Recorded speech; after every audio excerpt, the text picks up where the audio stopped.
Pour ce quatrième test, nous allons prendre Deadlight. Deadlight, alors je ne l'ai jamais testé avec l'Oculus, ça sera ma première expérience sur ce jeu. Alors c'est parti, on va lancer depuis le début. Donc déjà l'effet est vraiment sympathique, on va vérifier la 3D. Hop, on va mettre une petite 3D même si ça ne sert pas vraiment à grand chose. Ça donne quand même un petit effet de profondeur. Et tout de suite, c'est super beau. Bon, la résolution gâche un peu le jeu. C'est vrai que la résolution du DK1, je veux dire, hein, ça gâche un peu l'expérience à cause de l'effet de pixelisation et du screen door. Mais pour le moment, dès que c'est des endroits un peu plus sombres, qui je pense va être le style prédominant du jeu, c'est très agréable. Hop, choix de la scène. La première. Et c'est parti.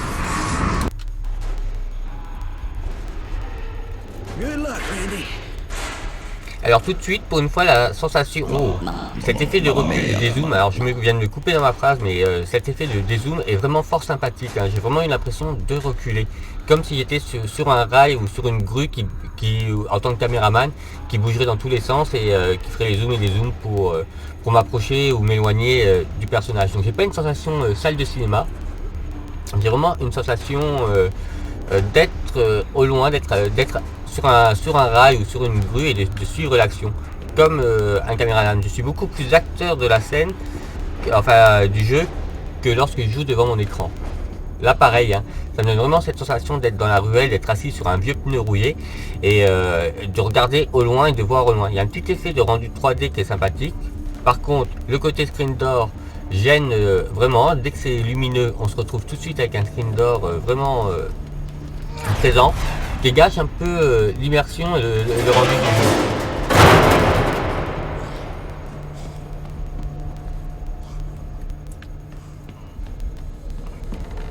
Donc là pareil, hein, c'est vraiment le screen door qui gâche le rendu. L'expérience est très agréable parce qu'on se trouve vraiment plongé en cœur de l'action, on est immergé à l'intérieur.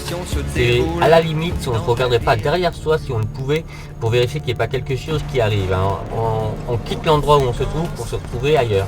Là pareil, j'ai vraiment l'impression d'être derrière une étagère avec une caméra et de filmer l'action. Et quand il avance, j'ai l'impression d'avancer sur un rail. J'ai une sensation, vraiment un sentiment de me déplacer, alors que pourtant je suis complètement stable sur mon fauteuil.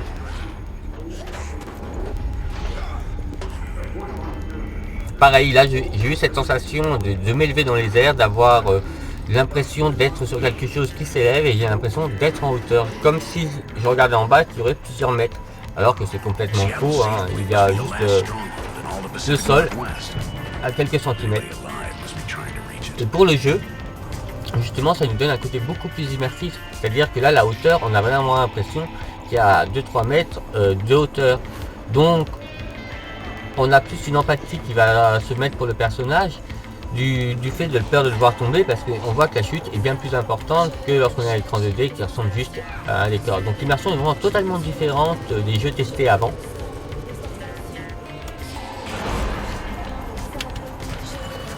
Hop.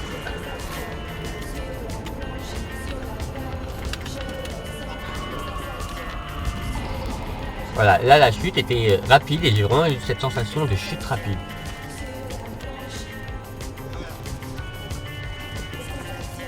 On est acteur, on n'est plus en fait spectateur, on passe vraiment acteur, on passe derrière le décor et on a vraiment l'impression de se retrouver dans ce milieu angoissant.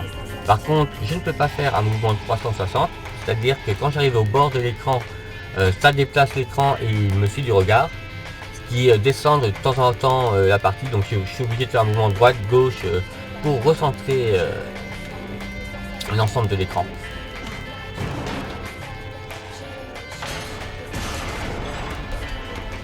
Et pour les décors, c'est vrai qu'on voit des choses qu'on ne ferait pas attention autant. Le fait qu'il y ait un visuel noir flouté devant, plus tout l'ensemble, nous fait regarder des éléments du décor qu'on voit totalement différents et qui prennent en fait vraiment une dimension beaucoup plus réelle.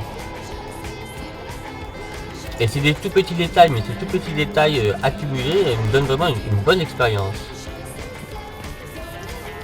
Voilà, là je sens vraiment les hauteurs quand j'ai la tête dans cette position. J'ai vraiment l'impression que ça va extrêmement haut et que je suis au loin. Et que là ils sont pour moi à une vingtaine de mètres. Donc c'est ce qui est dommage, c'est qu'ils ne s'approchent pas plus de l'écran parce que bon, le jeu n'est pas prévu pour l'Oculus, donc il n'y aura peut-être pas de ce genre de scène, mais avec ce genre de scène, ça aurait vraiment renforcé l'ambiance complètement.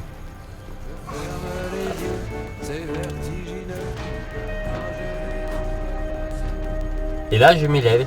J'ai vraiment cette sensation, je vais arrêter avec mes sensations peut-être, j'ai vraiment cette impression d'être en hauteur et d'être sur les buildings.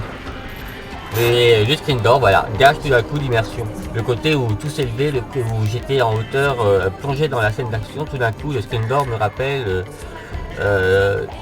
le défaut inhérent du DK1 et l'immersion est complètement un peu gâchée. Donc je reste assez mitigé comme elle. L'expérience pour le moment est top, mais je suis assez mitigé. Oups, là j'ai un petit lag. Alors, ça c'est quelque chose qui n'est pas du tout agréable quand ça commence à laguer comme ça. Voilà, c'est revenu. On va dire que c'était le lag, hein. Vous avez tous vu, c'était le lag qui m'a fait douter. Aucune mauvaise foi dedans. Appuyez sur n'importe quelle touche. Hop. Voilà, le chargement, ça a permis de recharger la map. Donc là, j'ai vraiment cette sensation de hauteur et de déplacement, c'est vertigineux presque. C'est pas un vertige qui est gênant parce qu'on sait très bien vu qu'on ne voit rien, on sait qu'il n'y a rien. Mais on a vraiment cette sensation d'être au-dessus. Et là, c'est assez rigolo parce que soit je vois mon personnage, soit je suis obligé de déplacer ma tête pour voir au loin. Et ça me donne vraiment cette sensation et l'impression d'être acteur complet de cette scène, immergé dans cet endroit. Et il y a quelques petits rendus visuels en fait sympathiques qui nous plongent vraiment dedans en fait.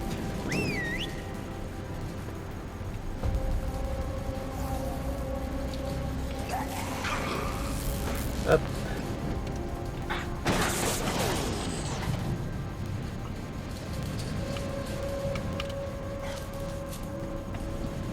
Pour le gameplay, hein, c'est pas du tout gênant, c'est même agréable. Donc on a une bonne visibilité du décor, on voit bien ce qui se passe, on perçoit bien les zombies où ils vont arriver et on a le temps de s'échapper, donc il n'y a pas de problème au niveau du jeu. Voilà, petit effet de descente sympathique.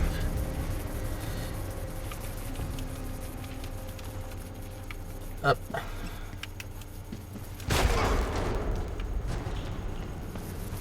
Voilà, et tous les éléments noirs visuels qu'ils ont mis en premier plan, on les prend vraiment en premier plan. Et ça, c'est fort agréable, c'est fort étonnant. Par exemple, ce tuyau, pour moi, j'ai l'impression que je pourrais presque le saisir. Il doit être à quelques mètres devant moi. Partant sur la droite, c'est assez vraiment plongé dans le jeu, bien différemment d'une ambiance d'un jeu 3D ou d'un jeu 2D que j'ai testé avant. C'est vraiment particulier à lui, je pense. Particulier au fait, en fait, des graphismes, c'est ce qu'ils ont voulu mettre dedans pour... Waouh! Il y a un personnage qui est passé devant, j'écoute, il était 1 mètre devant. C'est petit rebond en arrière, on s'y attend pas et ça nous fait peur. Donc pour un jeu qui essaye d'avoir une ambiance assez angoissante, et ben avec Oculus, on est vraiment plongé dedans. Là, le personnage qui vient de passer, je m'y attendais pas du tout et à une demi-seconde, j'ai vu vraiment une ombre passer et le recul. Là pareil, hein, pour les décors en premier plan, c'est très agréable, on a vraiment l'impression d'être derrière le truc et de scruter au loin un personnage en se demandant qu'est-ce qu'il fait là. D'ailleurs, on pourrait se demander aussi qu'est-ce qu'on fait là.